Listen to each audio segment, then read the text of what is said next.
Hi, everybody. This is Paul Hitchcock. I'm the founder and president of Giant Jacks Media, where we help others to grow and nurture their businesses. This is Giant TV, where I have incredible entrepreneurs on here, featuring them, and certainly AmyK is one of them. Welcome, AmyK. Hello, thanks for having me.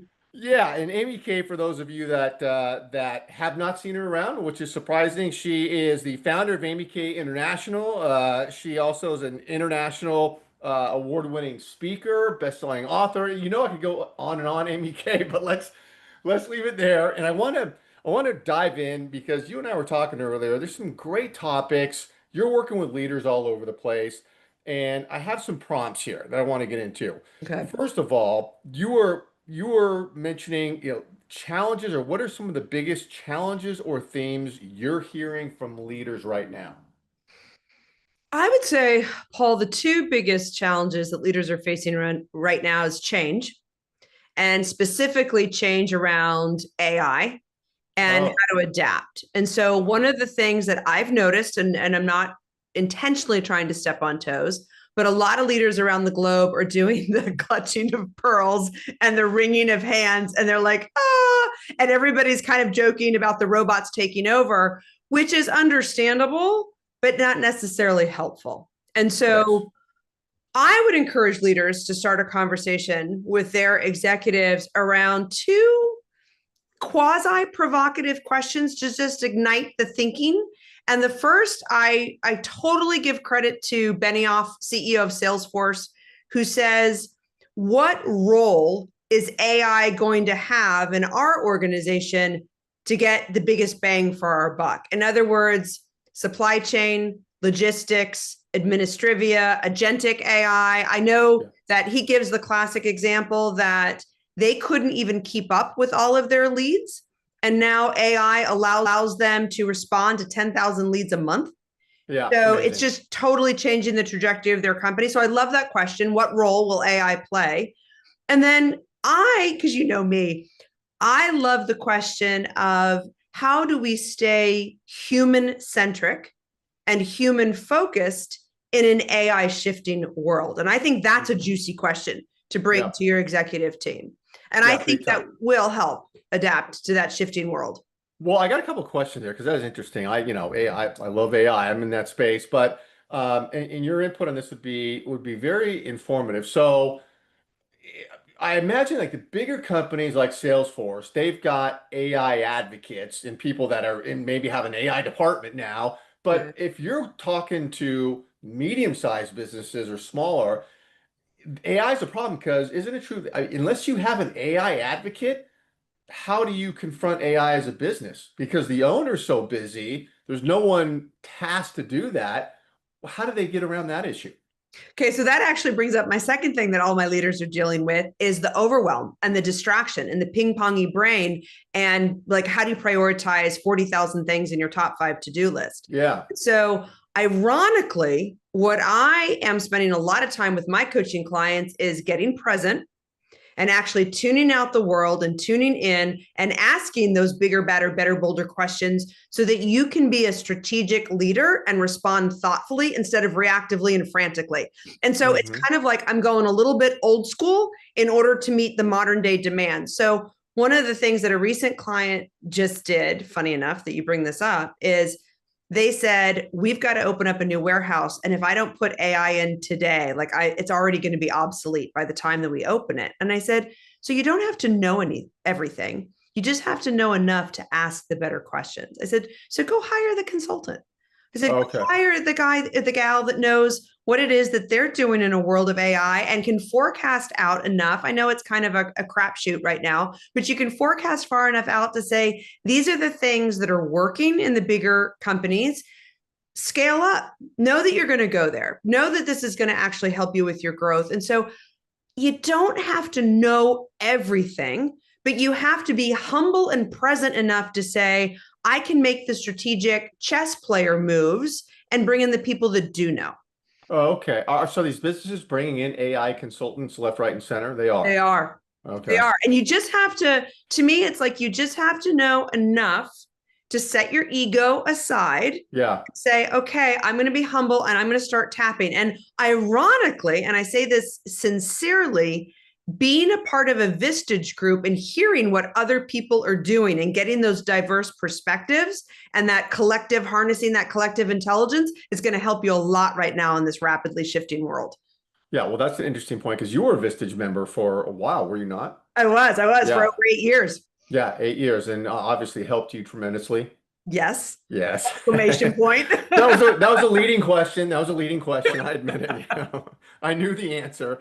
No, that's great. That's great. Well, this one is interesting because it's about leaders giving tough feedback in a way that elevates performance instead of deflating it. I mean, your company is all about communication. Yeah. That's a hot one. What's the issue around that? Well, I think we all can agree that most people don't like to receive really critical feedback. And your high performers are even more sensitive than everybody else. It's Yeah. kind of that, you're doing such a great job, Paul. You're doing such a great job. And then I come to you and I'm like, hey, you're giving me 95%, but can you give me 98? And you're like, wait a minute, everybody else is giving like 75. Why are you talking to me? And one of the things that I've always said about top performers is if you can replace criticism with appreciative inquiry, curiosity, you will have an incredible conversation where that individual comes up with their own good ideas about performance improvement, and then nobody turns down one of their own good ideas. Yeah. So let's just role play that so that we can actually understand the practical application of what that looks like. You're my top performer. I come to you and I say, okay, here we are in our annual performance review or our quarterly conversation, whatever, but I'm going to lead with questions. So instead of just saying, I need you to, or you should, I say, Paul, what are your strengths? What's working? And then I make sure we're aligned on where we're going, whether it's the next 30, 60, 90, 180, 3-year plan. I just make sure we're aligned. And then I look at you and I say, are there any concerns that you see within your control, outside of your control? And lastly, I'm going to say, well, then based on all of this, what do you think you need to do better, more of, or in addition to what you're doing now? Love it. And you're going to tell me, I need to spend more time with the client. I need to spend more time prospect. I need to spend more time with my efficiencies, or I need to spend more time with my team members, or I need to streamline this process. But you're going to tell me. And then, because I've given you a voice all the way through the conversation, if I want to add something at that point where I'd like to invite you to consider also, or I'd like you to take a look at, it's much more well received than, Paul, you just need to. Yeah. And yeah. I always joke, adults love to be asked more than they love to be told anyway. Oh, hell So yeah. it's just a great way of shifting the conversation. And again, this is not rocket science, but it's just a little tweak in how you approach giving constructive feedback.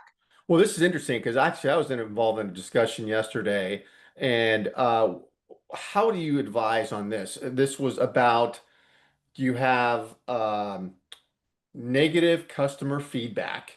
So there's an employee who's dealing with a customer, negative feedback, right or wrong. Could be bull, it could be BS feedback, but negative feedback, boss hears about it and has to interact with employee.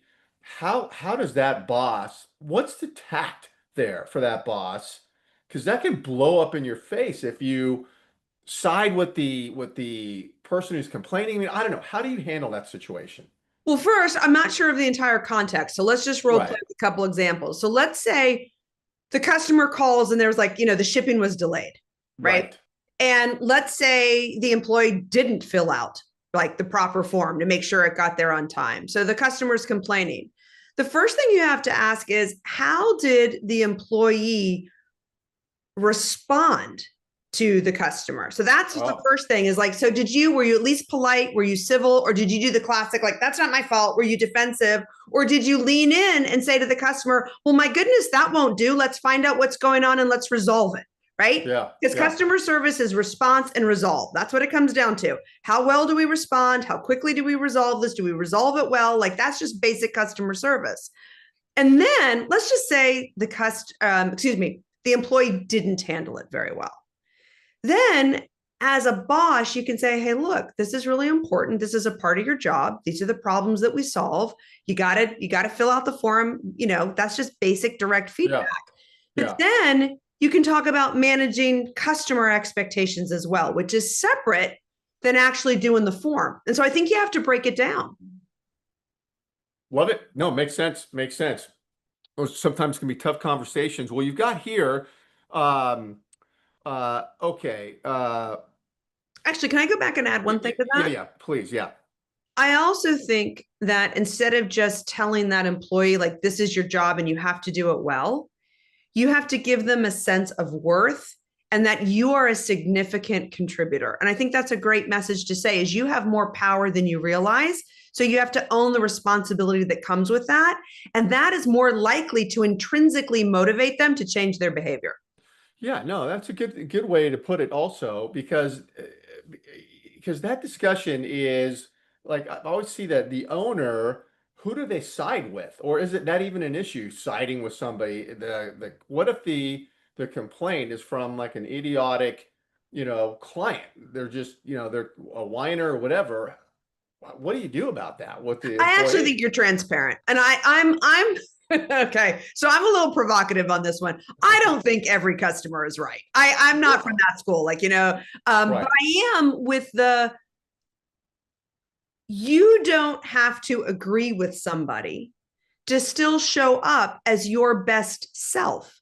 So Hmm. maybe the customer is in the wrong, but that doesn't excuse us from treating them with respect and to Yeah. doing the very best that we can. Now, I will also tell you there's times where if your boundaries are crossed and your values are about to be compromised, you don't give in to a customer. Like you don't Right. let them Right. take you hostage Yeah. at the expense of supporting your employees. But you don't necessarily have to take sides. You can look at your employee and say, "Hey, look, I understand that this is a challenging person. I get that. Yeah.